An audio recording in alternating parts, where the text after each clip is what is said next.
और इस वक्त एक ब्रेकिंग न्यूज, अमृतपाल के पंजाब में होने की सूचना। होशियारपुर में आधी रात तक सर्च ऑपरेशन। बारानिया गांव में 4 युवक इनोवा कार छोड़कर भागे। संदिग्धों की खोजबीन में पूरे गांव की तलाशी ली गई। इस वक्त की एक अहम खबर आपको हम दे रहे हैं। खबर है खालिस्तान समर्थक अमृतपाल को लेकर। अमृतपाल के पंजाब में होने की सूचना है। होशियारपुर में आधी रात तक सर्च ऑपरेशन चलाया गया और बारानिया गांव में 4 युवक इनोवा कार छोड़कर भागे हैं। ऐसा बताया जा रहा है कि ये तमाम संदिग्ध हैं और संदिग्धों की तलाश में पूरे गांव की तलाशी ली गई है। और हमारे पास इस वक्त हमारे साथ जुड़ चुके हैं मनोज राठी ज्यादा जानकारी के साथ फोन लाइन पर। मनोज जी, और क्या जानकारी मिल पा रही है? काफी अमृतपाल जो है वो सुरक्षा एजेंसियों को, पंजाब पुलिस को काफी वो चकमा दे रहा है अब तक, क्योंकि इससे पहले खबर थी कि वो शायद नेपाल भाग गया है, फिर अभी खबर आ रही है कि वो होशियारपुर में है।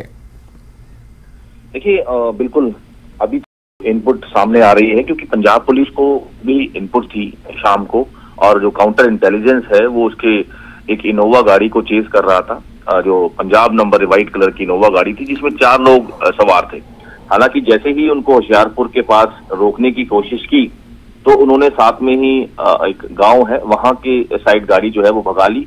उसके बाद पीछे गाड़ी, जो पुलिस की जो गाड़ियां थी वो लगी उनके पीछे, लेकिन आगे जाके बिल्कुल रास्ता बंद था तो वो इनोवा कार छोड़कर दीवार फांदकर वहां से फरार हो गए। और हालांकि पूरी रात सर्च ऑपरेशन जारी है, अभी भी सर्च ऑपरेशन किया जा रहा है, लेकिन अभी तक कोई काबू होने की खबर जो है वो नहीं है। हालांकि जो लोग थे वो भागे कौन थे? अमृतपाल की सूचना थी, पपलप्रीत के साथ होने की जो इन्फॉर्मेशन थी, इनपुट थी।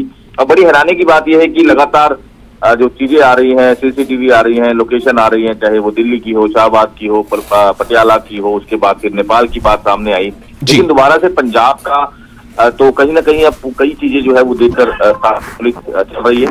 तो इसको लेकर पुलिस इन्वेस्टिगेशन कर रही है। पूरा सर्च ऑपरेशन जो है गांव जो है उसके आसपास का पूरा सील करने के बाद वहां पर भी जो तलाशी अभियान है वो अभी जारी है। सीनियर ऑफिसर भी मौके पर मौजूद है। पूरी रात ये ऑपरेशन चला। हालांकि जो इनोवा गाड़ी है कब्जे में ले ली। जी मनोज, सवाल यहां पर अब ये है कि क्या इस वक्त जो अभी सर्च की बात चल रही थी होशियारपुर या उसके आसपास, तो क्या इस बारे में पंजाब पुलिस ने कोई जानकारी दी है, ताज़ा जानकारी दी है? क्या मीडिया को कोई संबोधन किया है उसने या प्रेस रिलीज को जारी की है कि पंजाब पुलिस ये कह सके कि इस वक्त वो दरअसल कहां पर अमृतपाल को तलाश कर रही है? देखिए, पूरी कोशिश की हमने अधिकारियों के बात करने की, लेकिन अभी अधिकारी किसी भी तरह से मीडिया से बातचीत करते नहीं नजर आ रहे। हालांकि जो सोर्सेज, टॉप सोर्सेज हमें जानकारी दे रहे हैं कि जो अमृतपाल की सूचना, पपलप्रीत जो उसका साथी है उसके साथ उसकी सूचना थी गाड़ी में, उसको लेकर लगातार पुलिस उसको चेज कर रही थी, काउंटर इंटेलिजेंस चेज कर रही थी, लेकिन अभी कोई अधिकारी इसमें पुष्टि सामने नहीं आई है, ना ही किसी अधिकारी का अभी कोई बयान आया है। लेकिन जो पूरी रात सर्च ऑपरेशन किया गया और जो सीआईडी को इनपुट थी और इंटेलिजेंस को इनपुट थी, पुलिस को इनपुट थी, यही थी कि अमृतपाल हो सकता है व्हाइट कलर की इनोवा गाड़ी में। जिसके बाद कई एसएसपी, डीआईजी, एडीजीपी लेवल के जो ऑफिसर हैं वहां पर पहुंचे थे। जी, बहुत शुक्रिया आपका मनोज राठी तमाम जानकारी के लिए। हम इस बारे में अपडेट आपसे फिर आगे भी लेते रहेंगे। तो ये इस वक्त की बड़ी खबर है। खबर के मुताबिक अमृतपाल को लेकर लगातार सर्च अभियान जो है वो जारी है और अभी जो खबर है उसके मुताबिक अमृतपाल के पंजाब में होने की सूचना मिल रही है।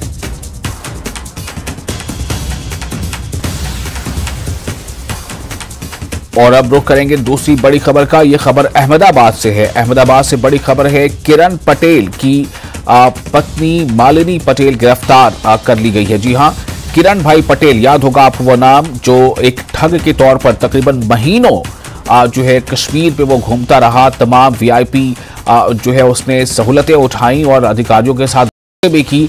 उसी किरण भाई पटेल की पत्नी मालिनी पटेल को गिरफ्तार किया गया है। मालिनी ने अग्रिम जमानत अर्जी दाखिल की थी। क्राइम ब्रांच में धोखाधड़ी की शिकायत की गई थी और पीएमओ अधिकारी बनकर घूमने वाले ठग की पत्नी है मालिनी। तो इस वक्त की बड़ी खबर है गुजरात के अहमदाबाद से खबर के मुताबिक किरण भाई पटेल जो एक ठग था, जो बहरूपिया था, या उसे और कई तरह के नामों से जाना जा रहा है। जो तस्वीरों में आप देख रहे हैं, किरण भाई पटेल की पत्नी मालिनी पटेल गिरफ्तार की गई हैं। मालिनी ने अग्रिम जमानत अर्जी दाखिल की थी। क्राइम ब्रांच में धोखाधड़ी की शिकायत की गई थी। अधिकारी बनकर घूमने वाले ठग की पत्नी है मालिनी।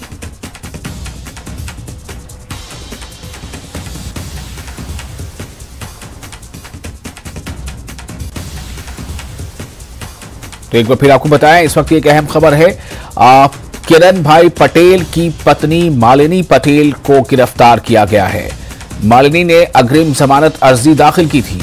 क्राइम ब्रांच में धोखाधड़ी की शिकायत की गई थी और मालिनी पटेल की कई बयान उस दरमियान भी आए थे जब इनके पति यानी कि जो जिस ठग के बारे में पिछले सप्ताह काफी हुई, जो किरण भाई पटेल है जिसने कश्मीर में कई वीआईपी सहूलतें वहां उठाई और खुद को पीएमओ का अतिरिक्त निदेशक बताते हुए उसने वहां पूरे जो है ठाठ के साथ वहां पर अपना वक्त गुजारा महीनों, और वो तमाम सरकारी सुविधाएं लेता रहा, यहां तक कि उसे सुरक्षा भी मुहैया कराई गई। उसी किरण भाई पटेल की पत्नी मालिनी पटेल को गिरफ्तार किया गया है। मालिनी ने अग्रिम जमानत अर्जी भी दाखिल की थी और क्राइम ब्रांच में धोखाधड़ी की शिकायत दरअसल की गई है। और ये मालिनी जो है उसी जो बहरूपी पीएमओ अधिकारी जिसने बताया था किरण भाई पटेल ने, उसकी पत्नी है मालिनी पटेल।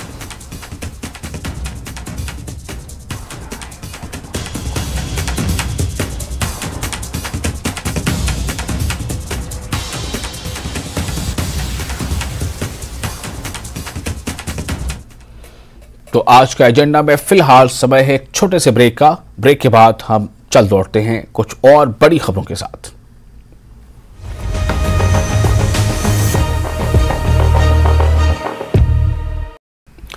ब्रेक के बाद एक बार फिर आपका स्वागत है। आप देख रहे हैं न्यूज़ 18 जम्मू कश्मीर लद्दाख हिमाचल पर आज का एजेंडा। आपको बता दें कि आज महाअष्टमी है। आज मां के महागौरी स्वरूप की पूजा हो रही है। देवी भागवत पुराण के अनुसार मां के 9 रूप और 10 महाविद्याएं सभी आदि शक्ति के अंश और स्वरूप हैं, लेकिन भगवान शिव के साथ उनकी अर्धांगिनी के रूप में महागौरी सदैव विराजमान रहती हैं।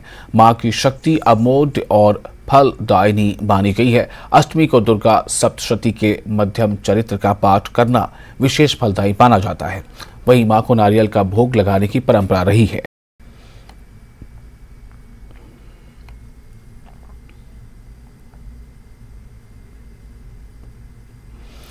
और इस बारे में और ज्यादा जानकारी के लिए हम सीधे रुख करेंगे अपने दो संवाददाताओं का। हमारे साथ रजत और यहिया दोनों जुड़ चुके हैं। रजत, सबसे पहले मैं आपके पास आना चाहता हूं, आज किस तरह की तैयारियां हैं? आज मंदिरों में किस तरह का वहां पर इंतजाम आप देख पा रहे हैं और किस तरह की खास पूजा अर्चना आज होगी?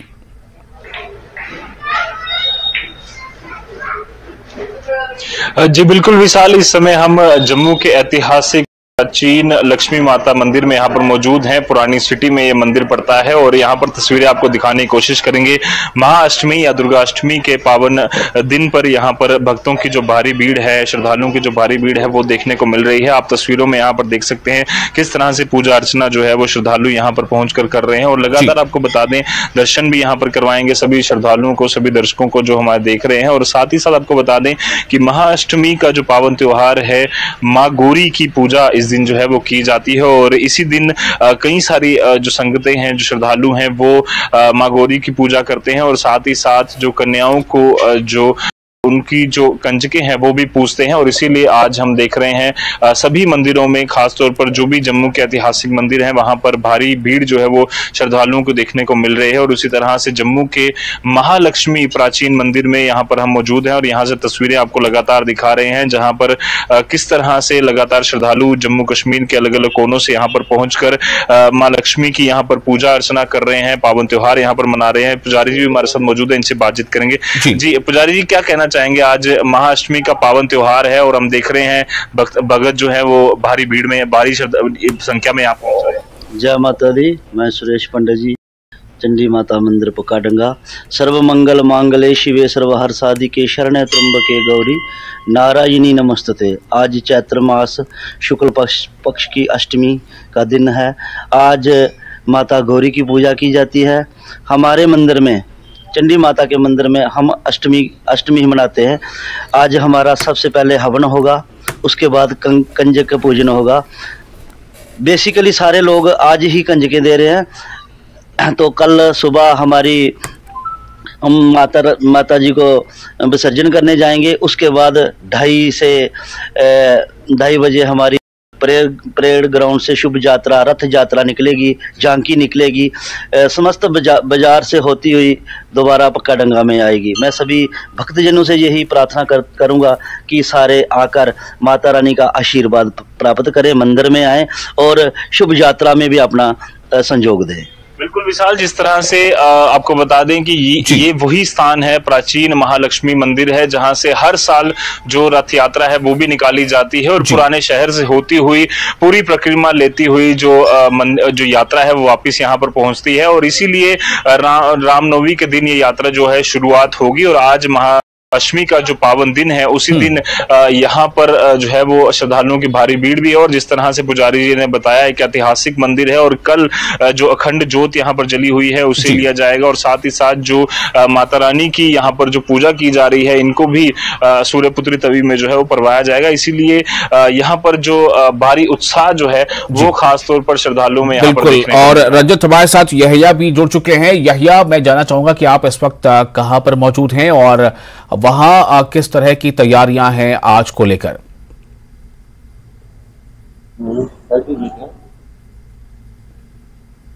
आज को कहूं कि आज यानी कि नवरात्रा पूरे मुल्क के साथ साथ जम्मू कश्मीर के मुख्तलिफ हिस्सों में मनाए जा रहे हैं। और इस बीच कुपवाड़ा जिले के माता खीर भवानी भद्रकाली मंदिर में बड़ी अकीदत और एहतराम के साथ इस बार नवरात्रा का त्यौहार मनाने जा रहे हैं। पंडितों की एक बड़ी तादाद जो है वो इस बार कुपवाड़ा पहुंची है। मुल्क के बाकी रियासतों से भी जो है श्रद्धालु हैं वो भी कुपवाड़ा पहुंचे और मंदिरों को जो है वो दुल्हन की तरह सजाया गया है और हर तरह के इंतजामात यहाँ पर रखे गए। और खास बात आज ये है कि एक तरफ मुसलमान जो रोजा रख रहे हैं और दूसरी तरफ जो है हिंदू जो है नवरात्रा यानी कि वो भी फास्टिंग पे इन दिनों के भी होते हैं। और उनकी सबसे बड़ी पूजा आज होती है, पूजा पाठ होता है, उस हवन होता है। और आज माता भद्रकाली मंदिर हंदवारा में जो है इंतजामात हैं और श्रद्धालुओं की एक बड़ी तादाद, खासतौर पर हम कहेंगे कि जम्मू कश्मीर के जो महाजर कश्मीरी पंडित है, पंडितों की एक बड़ी तादाद और मुल्क के बाकी रियासतों से भी जो लोग हैं उनका आना भी अब स्टार्ट बाज़ाब्ता यहाँ पर हो चुका है। और यहाँ खीर भवानी टिक्कर मंदिर में भी जो है उससे भी सजाया गया है। और इस बार आपने देखा है कि तीथवाल में पहली बार एक मंदिर की जो है वो खोला गया, यानी कि दहाइयों के बाद जो है वो मंदिर भी खोला गया और आज उसमें भी पूजा पाठ, यानी कि आप कहेंगे आज लाइन ऑफ कंट्रोल से गाँव देहात तक के तमाम जो मंदिर हैं यहाँ पर उनमें पूजा पाठ होगी। और आज नवरात्रा का त्यौहार जो है बड़ी अकीदत से मनाया जा रहा है। हमने कई पंडितों से आज बात की, उन्होंने कहा कि वो काफी खुश हैं। वो नवरोज से यहाँ पर, इस नवरोज से पहले ही वो पूजा पाठ में लगे हैं और आज एक बार फिर वो पूजा पाठ और कल इसका भंडार होगा जिसमें यहाँ पर एक्सपेक्ट करें कि इस बार पंडितों की एक बड़ी तादाद होगी, क्योंकि अब एम्प्लॉयज भी यहाँ पर आ चुके हैं, अब फैमिलीज भी आ चुके हैं। अब वो बाज़ाब्ता तौर पर जो है आज उस भद्रकाली मंदिर में जो है बड़े पैमाने पर हमें जोश और जज्बा उनमें देखने को मिल पा रहा है। और वो खुश भी हैं कि वो आज जम्मू कश्मीर में ही अपना ये त्यौहार मना रहे हैं। बिल्कुल, बहुत शुक्रिया आपका यहिया और रजत, आप दोनों का इस तमाम जानकारी के लिए। तो आज इस तरह से वहां पर इंतजामात हैं और मंदिरों में इसको लेकर खास जो है पूजा अर्चना भी हो रही है। इसी के साथ रुख करेंगे एक और बड़ी खबर का। जी हां, ब्रेकिंग न्यूज है। बड़ी खबर यह है कि कर्नाटक विधानसभा चुनाव से जुड़ी जो है आज ऐलान उससे जुड़ा होने वाला है। जी हां, कर्नाटक विधानसभा चुनाव जो वहां पर होना है, खबर यह है कि आज कर्नाटक विधानसभा चुनाव की तारीखों का ऐलान चुनाव आयोग करने वाला है। और ऐसा समझा जा रहा है कि चुनाव आयोग ये ऐलान आज 11:30 बजे करेगा। तारीखों का ऐलान जो है वो होगा कि कर्नाटक जो असेंबली चुनाव होने हैं तो उसकी तारीखों का ऐलान आज होगा। इसको लेकर काफी गहमा गहमी भी है और जैसा कि खबरों में हम देख रहे हैं कि कई बार अब तक वहां प्रधानमंत्री नरेंद्र मोदी का दौरा भी हो चुका है और दूसरी तमाम पार्टियां भी पूरी तरह से वहां अपना जोर लगाई हुई हैं।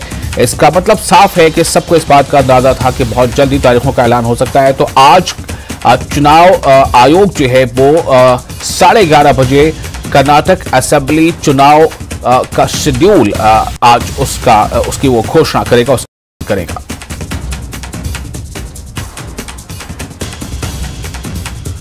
तो एक बार फिर आपको बताएं कि कर्नाटक का चुनाव को लेकर जो तमाम पार्टियां अपने अपने तौर पर तैयारियां कर रही हैं और इसी को लेकर अब जो उनकी तैयारियों को परखे जाने का जो समय है, कहने का मतलब यह है कि इलेक्शन कमीशन ऑफ इंडिया यानी चुनाव आयोग जो है आज कर्नाटक के चुनाव का शेड्यूल जारी करेगा। इस बात की घोषणा होगी, इस बात का ऐलान होगा कि कर्नाटक का चुनाव कितने जो है वो फेजेस में होंगे, किन किन तारीखों में होंगे, कब वोटों की गिनती होगी। ये तमाम बातें आज 11:30 बजे चुनाव आयोग के प्रेस कॉन्फ्रेंस में ये बात सामने आ जाएगी। आगे बढ़ते हैं। आरटीओ श्रीनगर स्कूल बसों पर आइंदा हफ्ते से मुहिम शुरू करने का ऐलान किया गया है। इस मुहिम के दौरान मोटर व्हीकल डिपार्टमेंट की एक टीम श्रीनगर के मुख्तलिफ मकामात पर स्कूल बसों की जांच करेगी और स्कूल बसों के लिए सुप्रीम कोर्ट के जारी करदा रहनुमा खतूत की अमल आवरी का जायजा लिया जाएगा। कवायद की खिलाफ वर्जी करने वाले बस ड्राइवरों पर कार्रवाई होगी। रूट परमिट बदलने, प्राइवेट गाड़ियों में तलबा को ले जाने, स्कूल बसों में जायद तलबा को सवार करने और फिटनेस के बगैर बसें चलाने, परमिट के बगैर बसें चलाने, बगैर स्पीड लिमिटर के बस चलाए जाने जैसी खिलाफ वर्जियों पर मुकदमा भी दर्ज किया जाएगा। और इस बारे में जानकारी के लिए हमारे साथ जुड़ रहे हैं सरोज, उनसे हम ज्यादा जानकारी लेंगे। सरोज, इसे कितना बड़ा और अहम कदम माना जाए और आखिर इस कदम की जरूरत क्यों पेश आई? जी विशाल, आपको बता दूं कि जो यहाँ पे अभी कश्मीर में स्कूल्स फिर से स्टार्ट हुए हैं। यहाँ पे जो पहले एग्जाम्स का सेशन हुआ था वो अक्टूबर टू अक्टूबर हुआ करता था, लेकिन अब मार्च टू मार्च होता है यहाँ पे, like rest of the India. अभी यहाँ पे स्कूल बसेस जो है वो वापस से स्टार्ट हो गई थी क्योंकि बीच में विंटर ब्रेक भी था। अब यहाँ पे देखा क्या गया है अक्सर कि यहाँ की जो स्कूल बसेस है वो ओवर क्राउडेड रहती हैं और जो प्राइवेट बसेस भी रहती हैं जो स्कूल्स के लिए अलॉट की जाती है, या आप ऑटोज की बात कर ले, वो भी अक्सर क्राउडेड रहते हैं। हाल ही हमारी मुलाकात हुई थी सईद शहनवाज जो आरटीओ श्रीनगर बने हैं, और उनसे जब हमारी इस इशू पे बात हुई थी तो उन्होंने क्लियरली कहा था कि हमारी एक टीम है जो यहाँ पे हम सेटअप कर रहे हैं इसी हवाले से कि वो रास्ते पे रोड पे रुकेंगे, चेक करेंगे जो प्राइवेट गाड़ी और स्कूल गाड़ियां हैं, ये जो सुप्रीम कोर्ट के गाइडलाइंस आई हैं अंडर द एक्ट 1988 वो फॉलो कर रहे हैं कि नहीं। अब उसमें जैसा कि आपने कहा उस रूल में ये बताया गया है कि जितने भी आपके स्टूडेंट्स हैं जो 12 साल की ज्यादा एज के हैं उनको जो है उनको पर स्टूडेंट एक सीट मिल सकती है, लेकिन जो 12 साल से छोटे हैं वो सीट शेयरिंग कर सकते हैं। 1.5 का रूल होता है वो जी। तो अब यहाँ पे आपको बता दूं कि हाल ही में अगर हम पिछले साल बड़गाम के हवाले से भी बात करें तो वहां पे भी ओवर क्राउडिंग की वजह से करीब 12 बच्चों की मौत हुई थी पिछले साल भी। तो ये जो इशू थोड़े से सीरियस हैं। वैसे भी यहाँ पे जो ट्रैफिक नॉर्म्स है उनको प्रॉपरली ये फॉलो नहीं करते हैं, और ये भी कहा गया है कि जो यहाँ के ड्राइवर्स है, बस ड्राइवर्स रहेंगे स्कूल्स के, उनका बैकग्राउंड चेक होगा और कम से कम उनके पास एक लाइसेंस होनी चाहिए जो 5 साल पुरानी होनी चाहिए। अच्छा, जो आपकी गाड़ियां हैं, गाड़ियों में आपका प्रॉपर जीपीएस लगना चाहिए ताकि आपके जो स्कूल है और आपके जो पेरेंट्स है उनको पता लगे कि बच्चा जो है उसकी अभी पोजीशन और डायरेक्शन कहाँ पे है, और स्पीडोमीटर लगाना है क्योंकि उससे पता लगे कि आप स्पीड नॉर्म्स को एक्स्ट्रा क्रॉस तो नहीं कर रहे हैं। इनको 40 माइल्स पर आवर का स्पीड नॉर्म दिया गया है जो इन्हें क्रॉस नहीं करना है। जी। तो क्या ये तमाम चीजें यकलख्त बस ये होगा कि चेकिंग होगी और उन्हें फाइन किया जाएगा, या इससे पहले कुछ शिकायतें भी मौसूल होती रही हैं कि ऐसा होता है, खिलाफ वर्जियां होती हैं और इसको लेकर कई बार कई छोटे बड़े हादसे भी होते रहे? जी विशाल, देखिए आपको बता दूं कि यहाँ पर ये जो टीचर्स हैं या पेरेंट्स हैं ये खुद इस सपोर्ट में है कि जो बच्चे हैं उनको जो ये बहुत बुरी तरह इनको गाड़ियों में लाद दिया जाता है और लेके जाया जाता है। आपको बता दूं कि एक इशू है यहाँ पे, एक तो एक्सीडेंट्स भी कॉज करता है, दूसरा ये कि एक बच्चा जो है उसके मेंटल लेवल पे भी काफी ज्यादा स्ट्रेस हो जाता है। बिल्कुल। उसके मजीद आपको बता दूं अगर हाँ जी, उसके मजीद आपको बता दूं कि हाल ही में जैसे मैंने आपसे कहा कि कुछ एक्सीडेंट्स भी पेश आए हुए थे और ये कहीं ना कहीं आपको बताऊं, लेकिन जब हमारी आरटीओ से बात हुई तो उनका ये कहना था कि देखिए, अगर आप एक प्राइवेट लोकेलिटी में रहते हैं और आपके वहां का एक प्राइवेट ड्राइवर है या एक प्राइवेट ऑटो वाला है तो आप उससे डायरेक्टली बात कर लेते हैं, आप स्कूल बस उसके लिए अलॉट नहीं करते हैं और आप उस ऑटो ड्राइवर या आप उस बस ड्राइवर या वैन ड्राइवर को कहते हैं कि तुम मेरे बच्चे को ले जाओ और मैं तुम्हें एक लमसम अमाउंट दे दूंगा या दे दूंगी। लेकिन उसमें क्या हो जाता है, आपको वो जो प्राइवेट व्हीकल होता है, वो ऑटो वाला हुआ या वो वैन वाला हुआ, आप उसका बैकग्राउंड चेक नहीं करते, आप बस ये देखते हैं कि एक कन्वीनियंस है, मेरे बच्चे डोर स्टेप पे पिकअप और ड्रॉप मिल रहा है, लेकिन आप ये नहीं देखते हैं कि वो ड्राइवर जो है, जो वो प्राइवेट ड्राइवर है, उसकी लाइसेंस है, वो एलिजिबल है, वो जो नॉर्म्स है वो फॉलो कर रहा है कि नहीं। जी बहुत शुक्रिया आपका तमाम जानकारी के लिए। तो ये सरोज हमें बता रहे थे कि किस तरह वहां पर इसको लेकर तैयारियां चल रही हैं और जाहिर है कि जो खदशा हमेशा पेरेंट्स को या गार्जियंस को रहता है, अभिभावकों को रहता है, उसमें कहीं ना कहीं एक आसानी आएगी कि जब इस तरह से महकमे के सतह पर इसकी रेगुलर चेकिंग होती रहेगी। बहुत शुक्रिया। और इसी के साथ आज का एजेंडा में फिलहाल इतना ही, लेकिन न्यूज़ 18 जम्मू कश्मीर लद्दाख हिमाचल पर लगातार बड़ी और अहम खबरों का सिलसिला जारी।